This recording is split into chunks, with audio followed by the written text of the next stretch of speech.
Okay, so we have our fabric pieces cut out from the pattern now, and now it's time to mark in all the relevant information. Now, I just forgot to mention in the previous video about the dot point and how to mark it on the finished pattern. So you will have it drawn in. There's our pretend dot for now, and I usually use one of these, which is a little stiletto pen, or you can use any sharp object, and you just go through the dot point and you just pierce it to make a small hole, and this will just make it easier to transfer the dot point when marking it. But if you don't have one of those, you can also just use a sharp pencil and then just pierce it very lightly. Okay, so we'll get back to the dot now, but you will notice here on the pattern that there is a slit or a hole. These are called notches, and they are just a way that we can use as a reference or a marker when constructing the pattern. So you simply just take your scissors and you just follow very gently along, and you just cut into the notch on the pattern piece and through the fabric. Just make sure that you don't go any deeper into the seam allowance, because you will see the hole on the final thing. Just a small slit like that is good enough, and you will do the same for the dart legs as well. So then just go and clip in, also making sure not to go too deep into the pattern, and you do the back as well. Start at the hip and then do the back dart legs as well. Right, so there we go, we have it all notched and our slits are there ready to be used. So now when it comes to marking in the dart point, there are different ways that you can do this. So I just have a piece of scrap fabric here, and I'll show you one of the ways.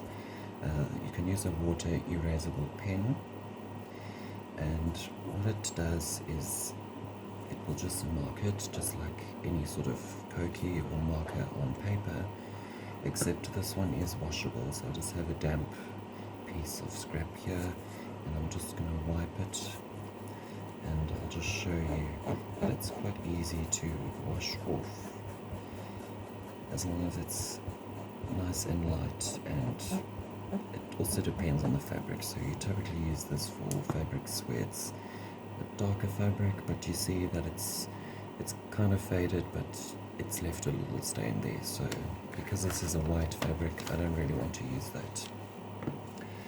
So now I'm going to show you, or this is another way you can do it, is with a piece of chalk. This is a tailor's chalk, and also again on the scrap you'll see that it marks in nicely. You can do, different sort of markers with it, and it will wash off, not immediately, but once you've washed the garment, when it's all complete, then it will come off. But again, this is white fabric and I don't want to risk staining it.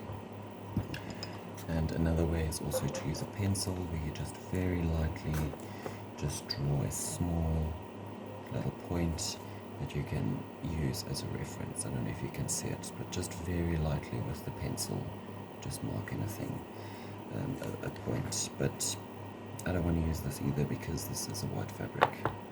So I'll show you a nice little trick that we call the tailor's tuck. So I just have a needle here with some contrasting thread on it. It will be easier to use a contrasting thread, so you can pull it out and it will be easier to see as well when you're sewing.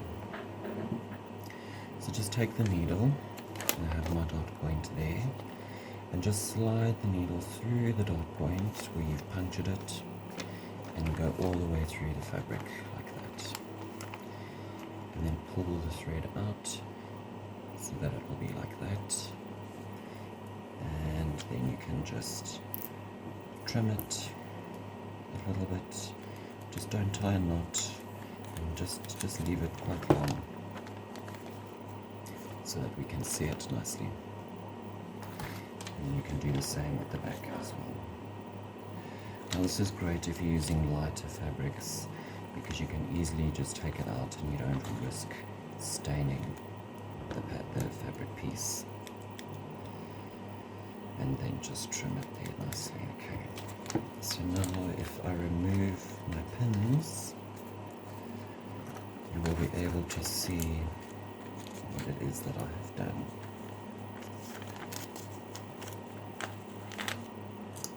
So then just carefully pull it away, and you'll see there now I have my dot point marked with the thread. I have my notches that have been slit in, and now the pattern is ready. So that is the back.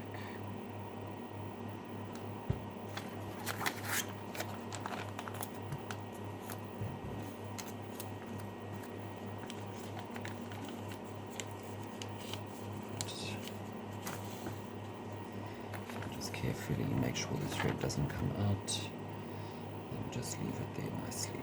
Right. I just want to rethread this one. So I accidentally pulled it out.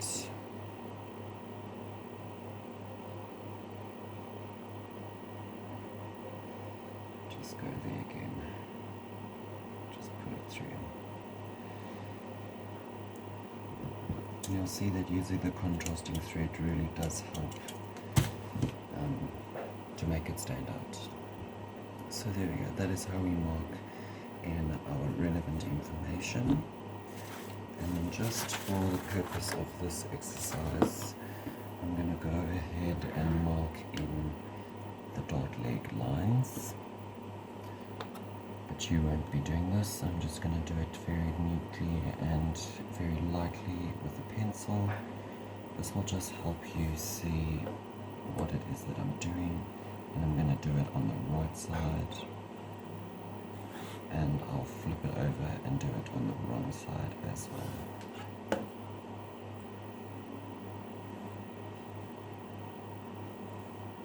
And these will just help us as a guide when we staple it together.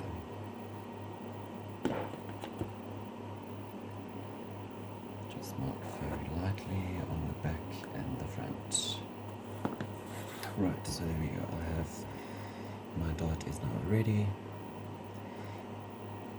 and I just want to bring up another important point here. So especially with fabrics like these where it's hard to tell if there's which is the nice side, the face side, or the wrong side.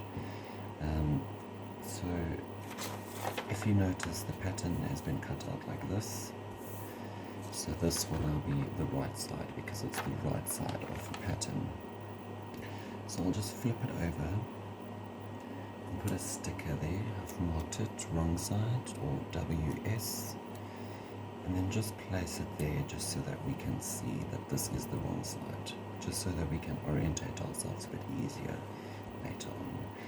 And I'm only going to put the sticker on the wrong side because if the glue from the sticker remains on the fabric by chance, then it's not going to ruin the actual outside.